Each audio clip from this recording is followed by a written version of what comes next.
Ladies and gentlemen, welcome to The Light at Night with Lindsey Dinneen.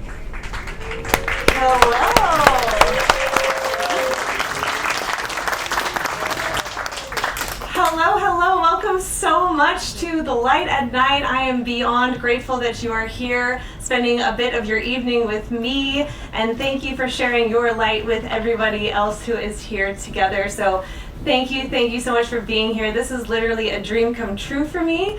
I have been actually wanting to be a talk show host since I first started podcasting about 5 years ago. I have 2 podcasts so far. One is called Artfully Told. It's where people share their true, meaningful stories about their important encounters with art. And the other one is called The Leading Difference, where leaders in the medtech industry specifically talk about how they're changing lives for a better world. And I started realizing how much storytelling matters through these podcasts and about how storytelling connects us as humans. So, it's so interesting. We all come from all these different backgrounds. We have different religions, different ways of being brought up, different cultures, different ways of thinking about the world. But when we can talk about those things through stories, all of a sudden, all of these human emotions connect us with each other, because we all experience, maybe in different ways, but we all experience the same things to some extent, right? Joy, laughter, grief, sadness, anger, frustration. But when we can step into somebody else's shoes, well, maybe we're not exactly stepping into their shoes through stories, but at least we can step alongside them and learn from them. And that's something that I'm super passionate about doing, so I'm so thankful that I get to do that again here. So again, thank you so much for joining me with this. I just want to give you a little bit of background or context. So The Light at Night is every Monday, 8 to 9 p.m., right here in the Neptune Lounge. This is a live show, as you can tell, but it is also being recorded. And so after the show, we will be producing it, and then it will be available on YouTube. And if you're wanting to share it or you want to catch little snippets again, you're more than welcome to do so. But part of the charm of that is that you will see recording things sort of set up all the way around, and you might see some readjustments or some pauses or some tweaks, and that's because you are part of live theater. So thank you for being part of that magic. Take it with a grain of salt and enjoy the backstage experience, as it were. So tonight is all about firsts. It is September 1st. It is our first show, and we wanted to highlight stories that reflect firsts. And so we have a really cool program in store for you today. All sorts of different things that we're going to talk about in terms of firsts. We're going to actually start with the two of us. I'm Lindsey, this is my husband Kevin, and we're going to do a randomizer game where you're going to get to know us a little bit more through some first stories and experiences that we've had. And then after that, we are going to be doing a few different things. Shireen is here to speak about her kittens. They just celebrated their first birthday as the first kittens on board Vie Odyssey, so we're going to talk a little bit about that and that whole adoption story. Randy is the creator of This Is True. He's going to share some weird news stories from the week. He's also going to talk about how he first got started even doing this. We have Kathy, who's going to talk about how she first met Billy Joel before he was Billy Joel. And we're also going to talk to Kit, who's going to share a little bit about how Speaker's Corner came about and get you excited for this week's events. So lots of fun, exciting things in store. We also have our signature acceptance speeches, which is when objects or people or inanimate things don't usually get thanked. So I'll just tease it a little bit there. So you'll get to experience that as well.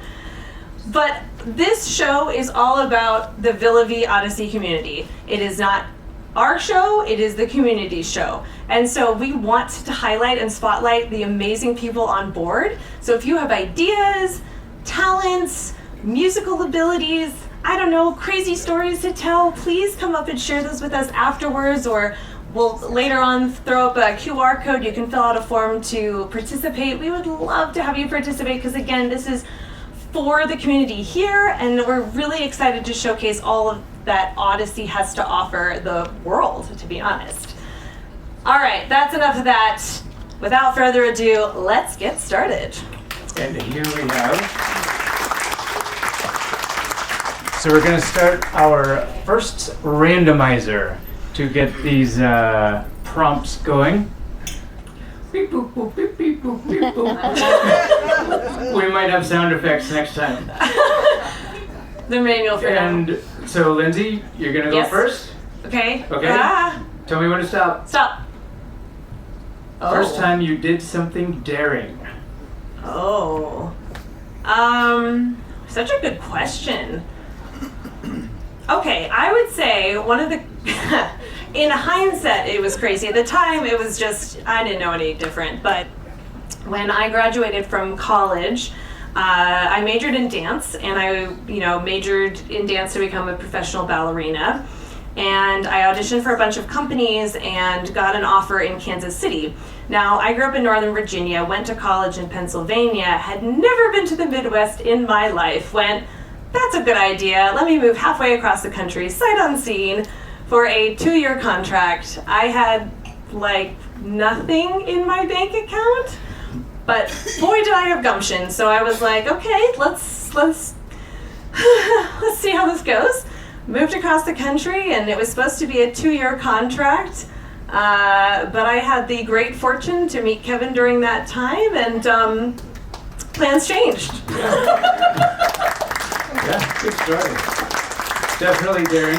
Yeah. Okay. Beep, boop, boop, beep, beep, Oh, boop. beep, boop, boop, beep, boop, boop, boop. Is that for you? Yeah. This time? Okay, And do I do stop. it now? Oh. Okay, first time you were completely surprised by someone you love. Okay, this is going to be sort of a roller coaster of a story, but this also involves Lindsay. I don't know, all of you might not know this about Lindsay, but she experiences something called getting hangry. Oh, no. I did not know this when we first started dating, and I stopped by her work to bring her some food, and I was running late, and her work got in the way of her break time, and so things got delayed. And when we were sitting there sort of in this back room, and I was feeling some really great distance, and I was like, you know what, this is it. We had a good run. I think this is over. She's gonna break up with me, like right now. I can feel it. Okay, let's get it over with.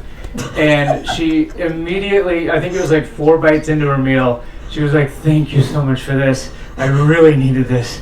I'm so glad you're here. And that was a big surprise. I thought it was over. I thought we were done. Turns out I just need to make sure she's fed. At all times. At all times, yeah. All right, ready for another one? Yep. Beep, boop, beep, boop, beep, boop, beep, boop. Okay, stop. First time you had a mentor or role model impact. Oh, okay, I have a good story about this one. Okay, so the first time I had a mentor or role model impact my life was, the one that actually stands out to me the most, which, anyway, it was the catalyst for a whole bunch of things in my life. But when we were in Kansas City, by happenstance, I was asked to judge this little talent show called Olathe's Got Talent, right? It was supposed to be like America's Got Talent, but like this tiny little city. And so it was actually a really cool thing, because it was a scholarship competition for students.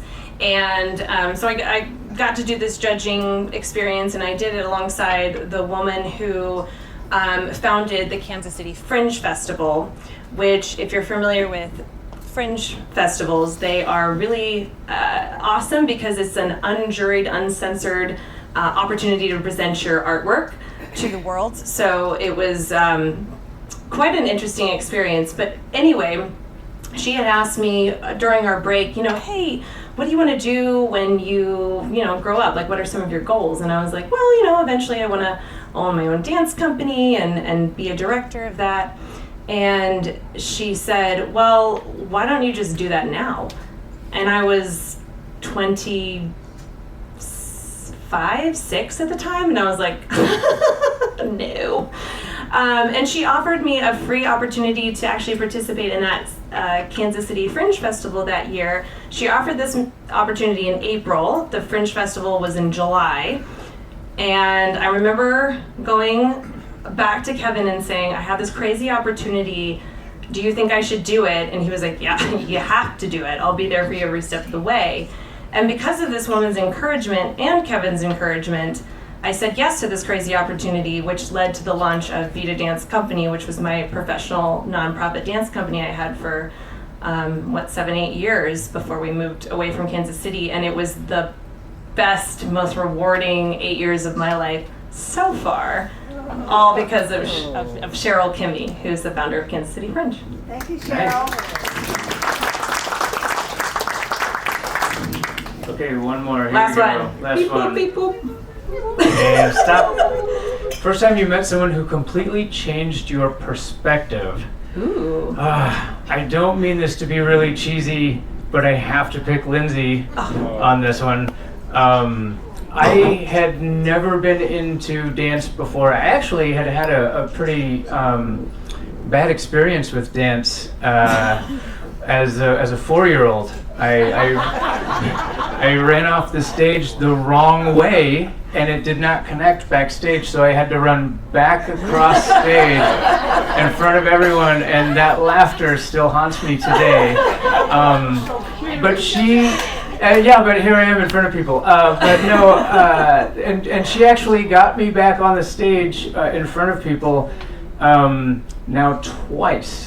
For 2 different performances. Yeah. And then also, she promised me horrible hours and terrible pay. And so I've been involved in a lot of things, just doing things behind the scenes. But yeah, she actually got me out onto the stage performing. So yeah, that worked out. that's my answer. You're there welcome. we go. Sorry. Yeah. Thank you, and that's okay. Yeah, okay, fair. All right, well, please help me welcome to the stage Shireen. We're so excited to have you tell us all about your first. All right, Miss Shireen, thank you for being here.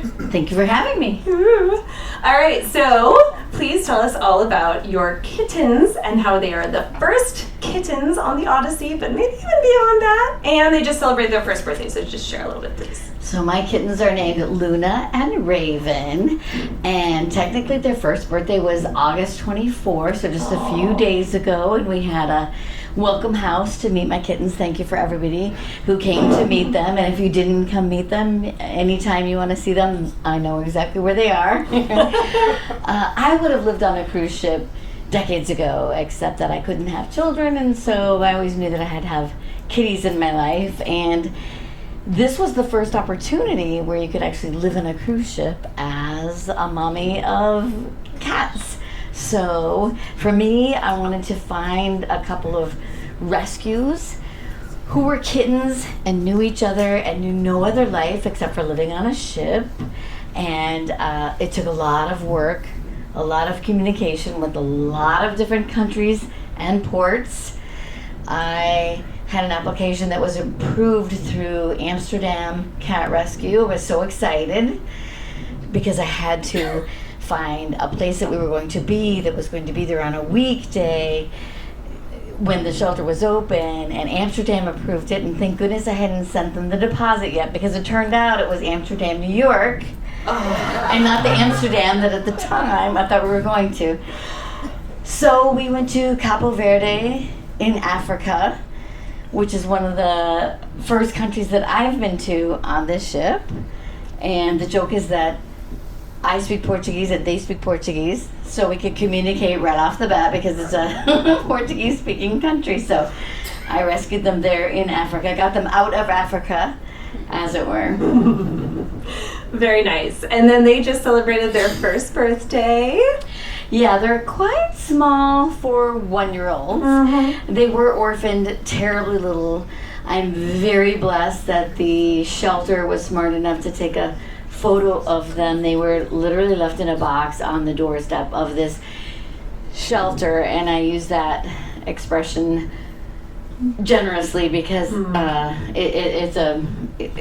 it's in Africa, and it's a rescue shelter when a lot of the people there don't have food and things to live. So, but they knew that if these kittens made it, which was against all odds, they were being bottle fed, that whoever their new mommy was to be would love to know what they look like being dumped on the front porch. So they gave them the birthday of August 24. They have a international pet passport because that's what you have to travel. So that's the birthday that they chose for them. They were supposedly 10 weeks old when I adopted them on November 6th, but they were the size of the palm of my hand. When they ran across me, it was like, was that a breeze? I mean, they were so little. So I don't think they were quite 10 weeks. So I think they're not quite a year old, but technically it was their first birthday. Yay. Well, and to that point, I think we have a little bit of footage of the birthday party for those who didn't get to see. Yay.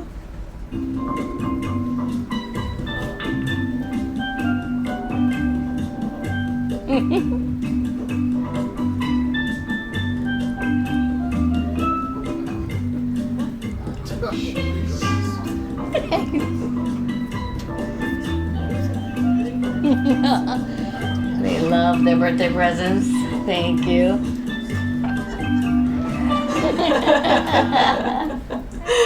Yay! Now, you told me a story about them.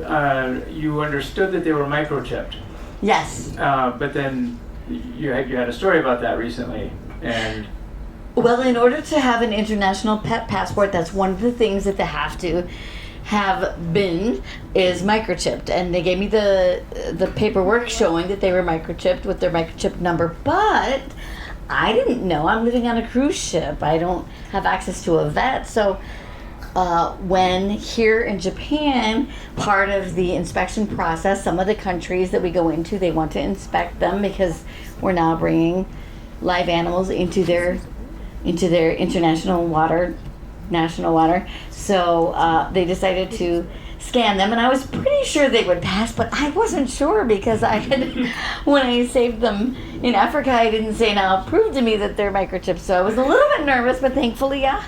It probably has their original names that they gave them in Africa, which were Pim Pim and Pam Pam.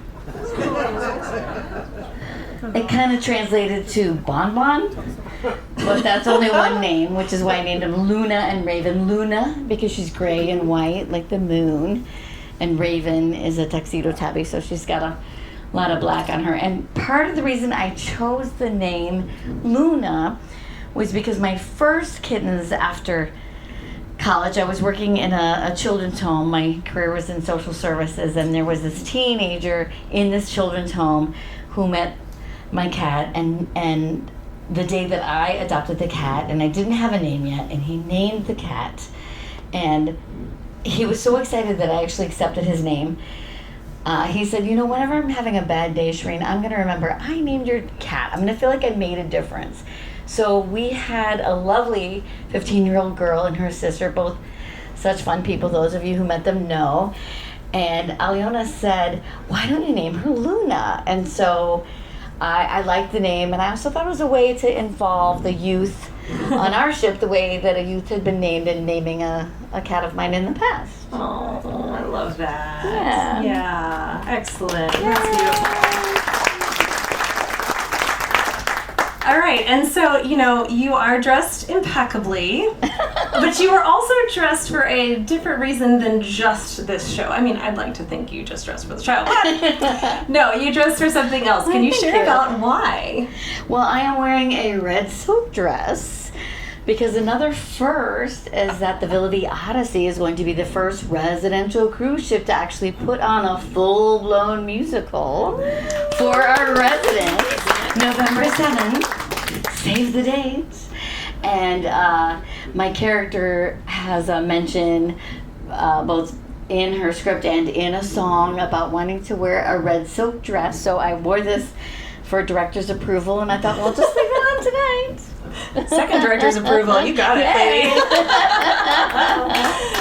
Excellent. And Well, thank you to the actual owner of the dress. I appreciate it. It's not mine. There you go. Love it. Well, thank Community. you so much, Shireen. Really appreciate you sharing about your cats and your story and all those wonderful things. So thank you, my friend. Appreciate you.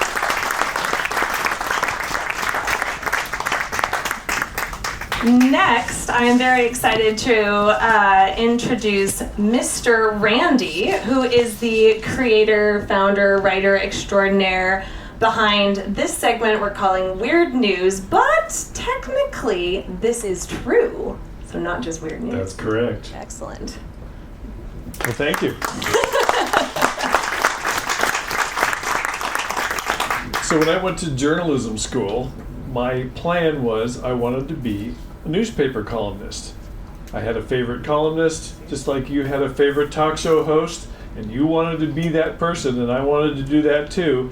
And I learned something very important in journalism school. You can't come out of journalism school and become a columnist. You have to work your way up to that. So I said, forget that, and I got a different job being a technical publisher for NASA's Jet Propulsion Laboratory, which was a lot of As fun. one does. If you have to work for somebody, NASA is a very cool place to work. But you know, I had this creative urge, and so while I was at JPL, I would put little newspaper clips on my bulletin board. And I can't just put weird news clips on the bulletin board. I had to write little comments on them. And I'll give you a for instance. Sometimes I was a little bit edgy. When I tell this story, I get a very specific response from the audience. And let's see if Prepare it happens yourselves. tonight. Okay, here we go. So one of the stories that I put on my bulletin board was about a woman who was asthmatic. And she kept two things under her pillow when she slept at night: an asthma inhaler and a revolver.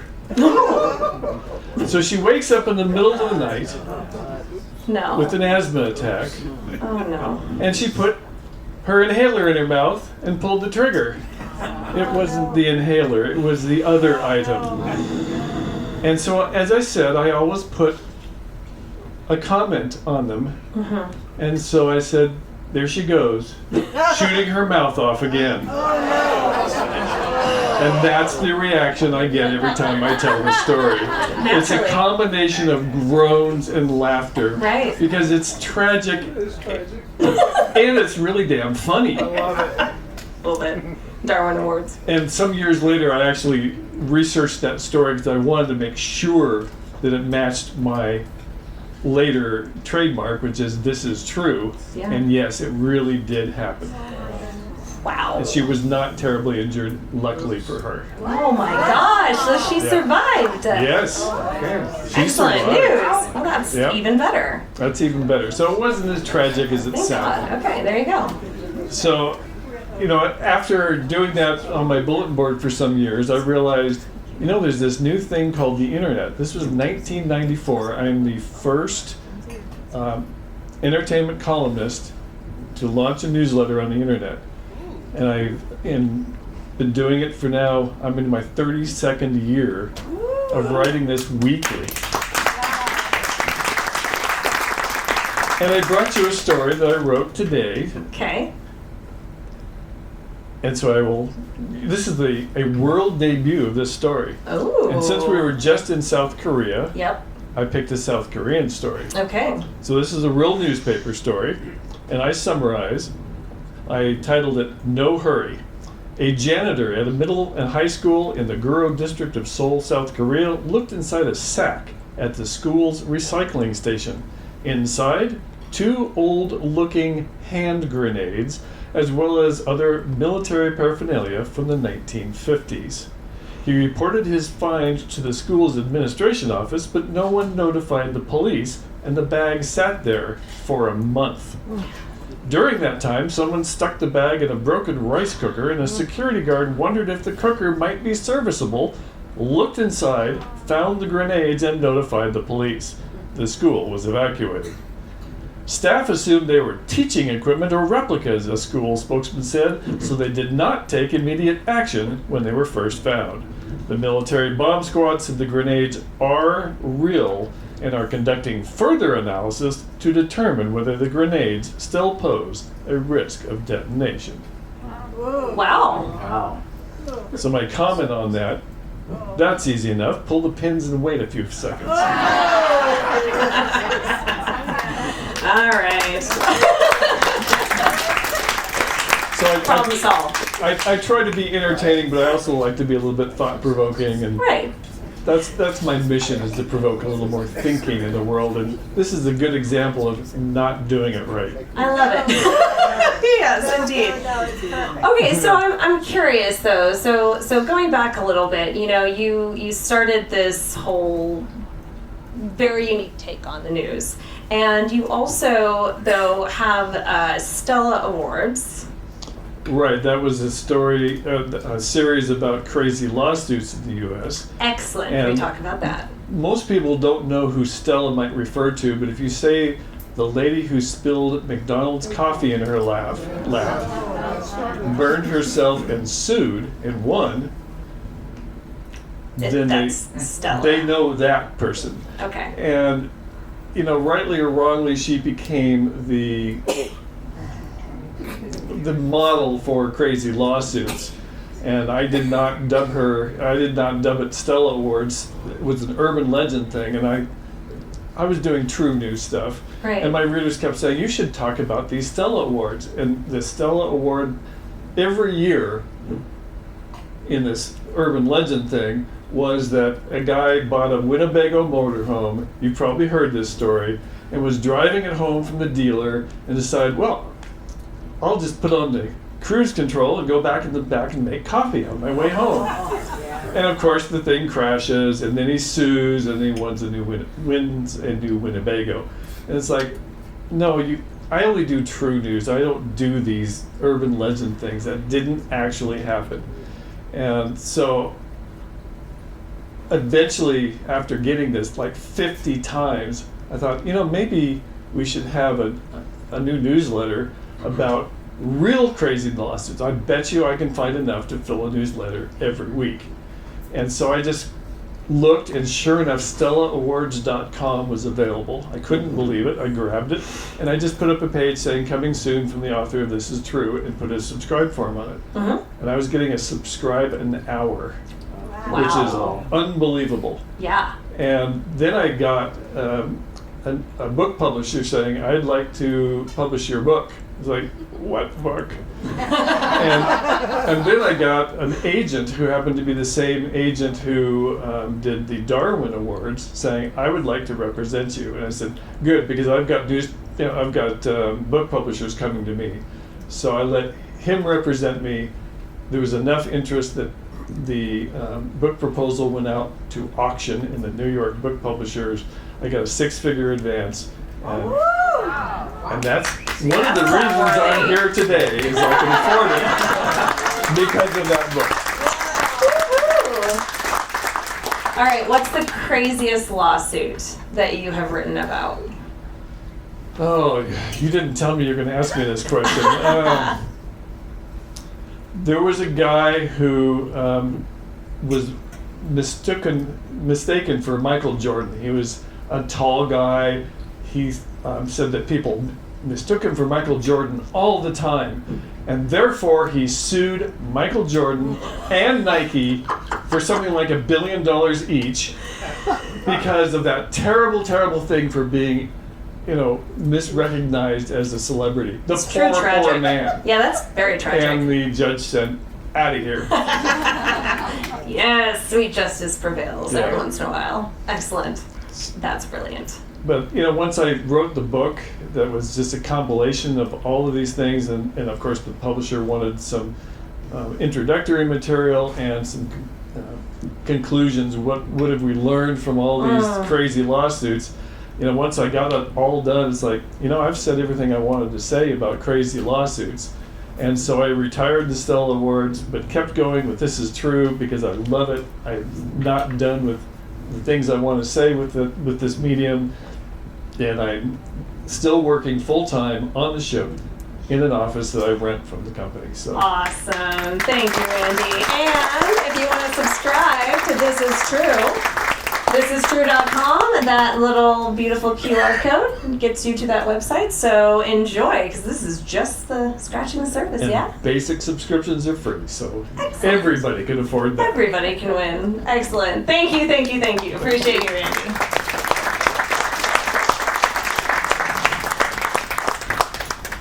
Next, I am super excited to welcome to the stage Kathy, who has a very unique story about meeting, speaking of celebrities, a celebrity before they really became one. Kathy, everyone. Obviously, that wasn't me. Yet. I have to tell you, this is my first time being a guest on a talk show. Woo! Well, welcome, welcome. Very impressive. Kathy, close to your mouth, honey. Can you hear me now? Is that better? Okay. When I was 22 years old, I was a student. I grew up in Washington, D.C., and I graduated. Exactly, right? Same. I know. Are DC hidden gems in here? No, probably not. I graduated from George Washington University. I had my kids there. And I think, yeah, I was born in Sibley Hospital, for those of you who know Washington. I had a boyfriend who was incredibly gifted at identifying future superstars in the music world. And he told me about Dan Fogelberg before anything. And we went into Georgetown, which the DC people here know what that is. And we saw Billy Joel play in a nightclub that held no more than 200 people. The size of the table was smaller than this table right here. And 4 of us sat there. And it was the Washington Post made fun of him. They had published an editorial comparing him to Elton John and how he was inferior. So he spent the entire set playing Elton John songs better than Elton John did. It was just, and that's the first time I ever heard Piano Man. And it was just a night to remember. Yeah. Wow. And I'm supposed to take up 10 minutes, so you better ask some questions. Oh, I'm asking you questions. Okay. So within that year, though, of you having this experience, you said that. Oh, okay. Less than 10 months later, he was playing stadiums. Like, I saw him in a nightclub called the Cellar Door. Anybody remember that?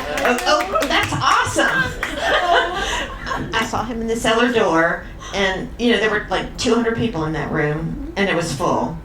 And less than 10 months later, he was playing stadiums nationwide, worldwide, really. And it was just like, I knew him when. And he was, I knew the minute I saw him how awesome he was. That's magical. It was. He's prolific. Like, it's so exciting. Yeah. In fact, I'm really sad that he has kind of retired from performing before I got a chance to see him live. I've been wishing I could, so yeah. Well, never give up on him. Maybe he'll do a comeback tour. I don't think. Yeah. I don't know. I don't know about that. But Right. I do know that he was a force to be reckoned with. Absolutely. For sure. Absolutely. Yeah, so talking more about your childhood growing up in DC, what are some of the things that really stood out to you about that experience? Okay, this is an area we haven't explored before. I know. It was a fantastic place to grow up because of all the diversity. Like, I don't have much of an accent. I'm not Southern or New England or whatever, because I lived in a melting pot of people from all over the country and all over the world. And I had, like, in my 4th grade class, I had a student, Socorro Reynoso, whose father was on staff at the Argentinian embassy. And I had Lisa McVicker, whose father was a representative from the state of Colorado. So I was rubbing elbows with kind of like political royalty, but it was just my life. I remember driving from our house in suburban Maryland. I was born in D.C. I graduated from college in D.C., but my parents eventually bought a house in Maryland. And we would go into D.C. to pick up my grandmother. She never drove. And we would see a helicopter flying overhead that was the president. Yeah. And we would cross the road near the Kennedy Center, and it was the president, a motorcade. So it was just like constant, fabulous experiences. Yeah. And then growing up with all of the museums and the cultural experiences that you got to have, like you mentioned it was a melting pot, but can you tell us a little bit more about the impact of, that culture collision in the best way? Well, it was an interesting place to grow up for sure. The Washington Post landed, my father was a news junkie. The Washington Post landed on our front porch every single morning, 7 days a week. And so like when Nixon was going through all the Watergate stuff, I thought the whole world knew about it. But they didn't. It was mostly DC centric, and he got reelected because people across the country didn't realize anything about the criminality of Watergate. So that was kind of fascinating. Yeah. I also remember using the Sunday comics as wrapping paper because they were colorful. I love it. Yeah. Any more questions? Absolutely. Good luck to so you. many more questions, but no. So okay. What's been your favorite first experience being on this cruise? Oh, that's a tough one. I know. There have been so many. What's one thing that stands out then? The food. Ooh. Okay. Yeah, and just seeing the world without having to plan the travel. Right. I love to travel. I do not like to plan the travel. So I just go where the ship takes me, and I get off and I see it. I mean, some of you are really experienced at planning excursions, and that is not me. That is not me. I mean, if it can be the 20th person on a bus that holds 20 people on an excursion, that is my happy place. Yeah. Like, just join at the last second. Yeah. Well, and food. So those of us who get hangry, we don't have to worry about that. That's right. That's right. Win-win-win. And there's so many wonderful things. All the wine at dinner, Details. Yeah. Excellent. Well, thank you, Kathy. Thank you for sharing about your experience. Thank you for having me. Thank you.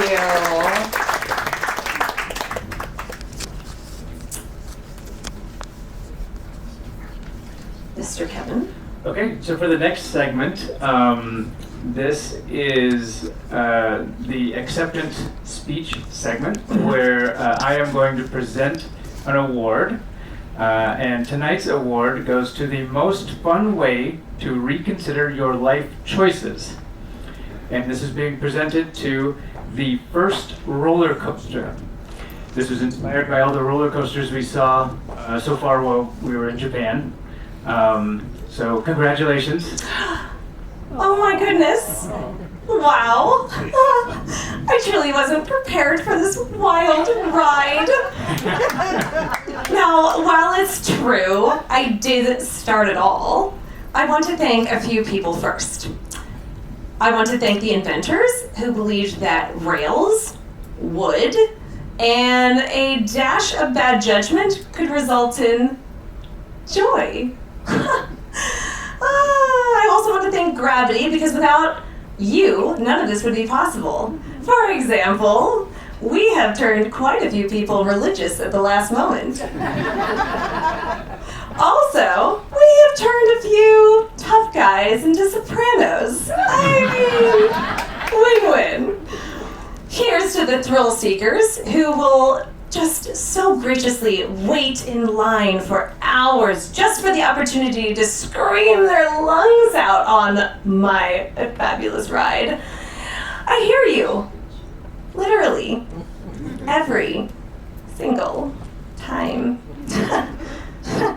To the funnel cakes, the cotton Candy, and the friends who said, come on, it'll be fun. You made me who I am, twists and all. And of course, to Nausea. I mean, thank you. This award is the highest of the highs and the lowest of the lows a little bit, but coming back to the highest of the highs. So it's been a roller coaster. Thank you. Thank you.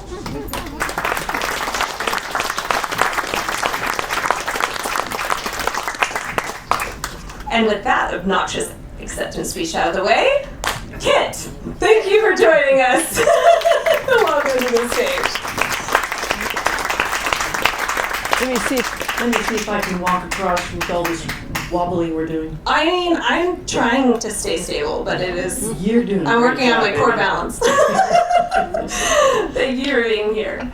So, Kit, would you please start by telling us a little bit about what prompted you to start the Speaker's Corner and why you love it so much? Okay. I wanted to have a platform to give speeches, Yeah. and I approached the entertainment director and said, I can't be the only one who wants to do this. So could we arrange to have the Speaker's Corner type thing? I didn't have a name for it at the moment, but we set out to choose some nights, and I named it Speaker's Corner for some reason. And John Frim, are you in here? I see him. There's a way. He heard me talking about it, and he volunteered to be the first one. And it's taken off in ways I never anticipated. I could not have expected this. We're about to have our 1-year anniversary. Wow. No, that's not quite true. 10-month anniversary. Okay, but we're getting there. We're getting That's there. awesome. There are so many amazing people on this ship. Yeah. There's all kinds of material covered in these talks. My favorite one, I mean, I've had a lot of good ones. I've interviewed both captains. I interviewed the kids of the Odyssey, and that was a lot of fun.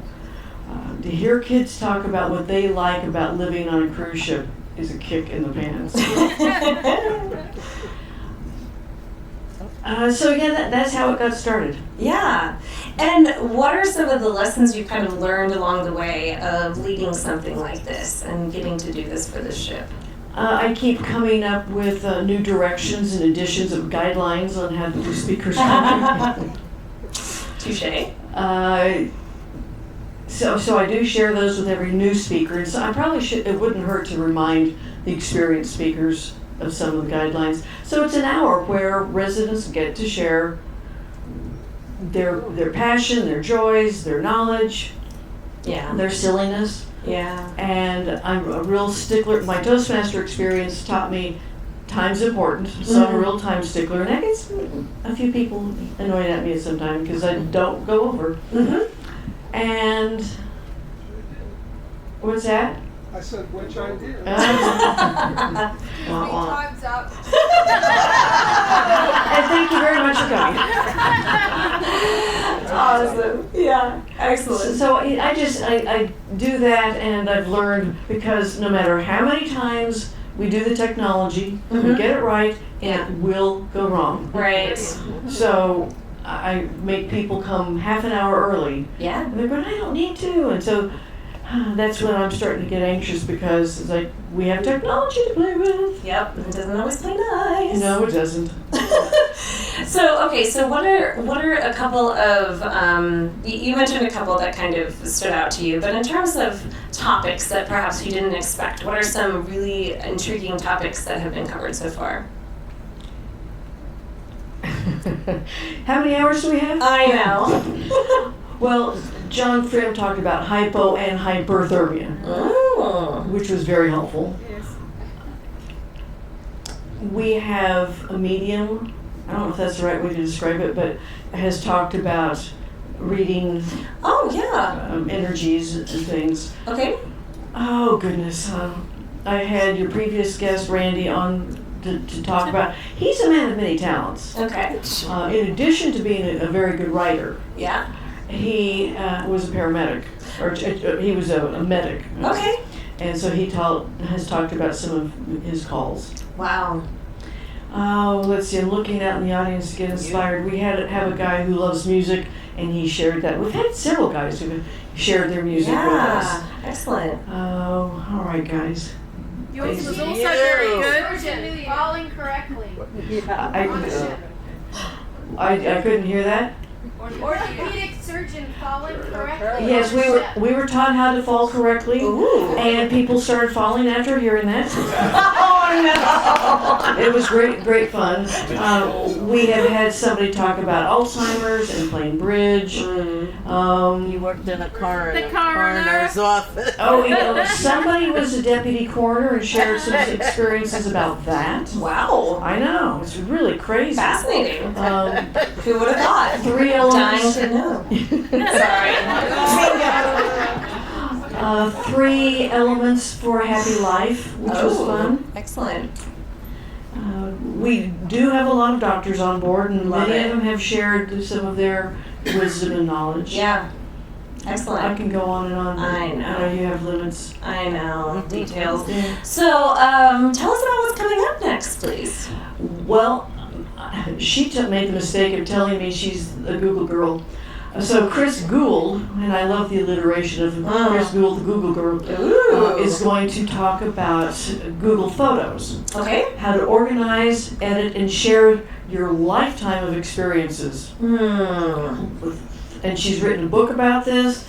She is geeks on tour with her husband. Love it. And they became digital nomads back in 1983. Wow. Okay. So she has a lot of experience. I don't know if she was a digital nomad back then, but she was a nomad Sure. and took photos and is now playing with it. But she's going to be talking to us tomorrow. So if you've taken any photos, Ever. there's a survey to fill out. I gave a link, and I think that she put it in WhatsApp for us. And fill that out so that she can help you better. And Awesome. yeah, it's going to be Cool. great. She's a very good speaker. She's always fun to have around. Excellent. Well, thank you, Kit. Thank you for sharing. Thank you very Appreciate much. you. Thank you so much. Next up, we have Mr. Kevin, who's going to be sharing, I might get it wrong, tech talk Travel tech tips. that. It might change every week. Yeah. Who knows? Okay. Yeah, so I just wanted to share something that happened recently. I was looking for a pain medication that's a topical gel called Voltaren. I have it. Yeah. Life changing. Life-changing. Yes. And in the States, you can only get up to a certain level over the counter. But everywhere else has is better about it, and you can get the higher dose. However, I was having trouble because in Japan, nothing was in English, and all the brands were different. There was no way for me to tell what was close or anything. And so what I did was I used ChatGPT. I know we're hearing a lot about that, but what I wanted to do was introduce a way that might be new for how to use it. So what I did was I took a picture of, so I was able to deduce that there were some, like, I don't know what you call those. Like hot spot, like the sore spots. Is Yeah, that what like, you're talking about? something you could slap on your arm. And, Yeah.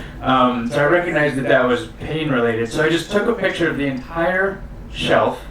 And then you can see at the bottom I said, here's what I'm working with. Voltaren comparable option. And then ChatGPT came back and said, I know this is hard to read, so I'll read it out loud. Great photo. This is exactly the aisle you'd want for pain relief options. Based on the image, here are Voltaren comparable options you can confidently grab. So the top one is Voltaren EX Gel. It's exactly what I was looking for. It says second row from the top, just left of center, yellow boxes with blue and white. And I was able to Now I'm not exactly sure where it is in here, but I was able to, by following that, I found it just right away. Yeah. So if you're ever in a situation where you need to identify something visually, this is a great go-to way to do it. One time I dropped a sewing needle on gray carpet, and I knew that it was in the room, but that's all that I knew. I didn't know how it bounced or anything, and we had some doggos running around, and I didn't want anyone to get hurt. So I took a picture of the general area, and I said, where is this needle? And immediately it told me, from the picture, it's 2 inches from the bottom right, or whatever. And so the visual capabilities are amazing. I just wanted to share that cool find. So. Well, and one more example. Yeah, exactly. It's worth that. It's been super helpful for us while we travel. Ooh, do we have an audience question? I do. Please. So I'm ignorant on chat. I know that chat TV, whatever. Yeah. But how do you get that? Oh yeah, it's an app that you can download from whatever app store you have on your phone. Okay. And you can create a free account, and you get limited usage. If you'd like to be a power user, you can pay a little bit for extra use, faster responses, that kind of thing. But for free, out of the box, it works really well. And in cases like this, it can really be helpful. So. Good job. Yeah. What's the name of it again? GPT. I think I cut out Chat GPT. Yeah. Yeah. And in fact, one of the reasons that we first discovered its capabilities was because I was on the lookout for a very specific movie, which later turned out never actually got released on film, so womp womp. But I was going to all of these thrift stores and secondhand stores and whatever, and just in the hopes that I would be able to find this movie. And so eventually what Kevin decided was he was going to take a picture of the entire, this crazy shelf that normally you'd have to take, several minutes to kind of... We spent 30 minutes every store we went into. Just trying to look for this thing for my mom. And you took a picture one day and were like, let's just see let's see if this works. And so he took a picture, ran it through ChatGPT, said, is this movie in the shelf? And it said no. And he was like, we're going to test this. And so then he said, okay, The Black Stallion Returns in this set? Just because he wanted to see, is this actually reading it correctly, or is this, giving you what you want to hear? And it passed the test with flying colors. It said exactly where it was. Yeah. It was like third row down, fourth DVD from the left. Right. And I tested it a few more times. I nerded out, and I was getting looks, but it's fine. Yeah, excellent. So anyway, random little travel tips you'll share as you come across them moving forward. But okay, so Kevin, to kind of wrap things up as we go along, what is one of your favorite firsts from this cruise experience so far? Oh my gosh. Well, it was my first time to Japan. Yeah. And as far as, and it took the first spot for new favorite country so far. Ooh. So food, culture, how clean everything has been. Oh man, I feel like I was born in the wrong place. So, yeah. I'll talk to my parents about that. Yes, the bidets, yes. Every toilet. Yeah, every day we would say multiple times a day. They thought of everything. Yeah, that's so true. Yeah. That's so true. And how about you? Ooh, okay, well, Japan has been amazing. Kind of tonight. Oh, there you go. So, seriously, and I promised myself I'm not going to get emotional, it's fine. But this has been a dream of mine for a long time. And so getting to actually bring it to life tonight, thanks to you guys who are actually showing up and being here, it would be kind of sad if I was like, it's a talk show and no one showed up. But so it's a talk. It's a talk to the void. It's fine. But no, I'm really honored and grateful that you all are here. So I think tonight has to top. I think tonight's the answer. So Okay. anyway. Nice. Yeah, well, here's the thing. This is just the beginning. We, most of the time, so this was very interview heavy tonight, but a lot of times we're going to be introducing a lot of different elements. We're going to have some musical guests. We're going to have a lot of different game show options. We're going to introduce some sketch comedy, some stand-up comedy, random little tricks and things that people have, whether it's juggling or you might see me dance. I don't know. You have to persuade me. I want to sing. I don't know. I'd be happy to at some point. But anyway, all this just goes back to, again, this is for the community, so thank you for being part of this community, and I hope this just gets to, gives us a chance to spread the word about how awesome the people are here on Villa Vie, and like, hey, come and join us, because we want this to succeed just as much as everyone else does. So whatever you choose to do with your week, however you choose to explore the world, and however you choose to interact with the humans around you, shine brightly because the world needs your light. So cheers and good night, my friends.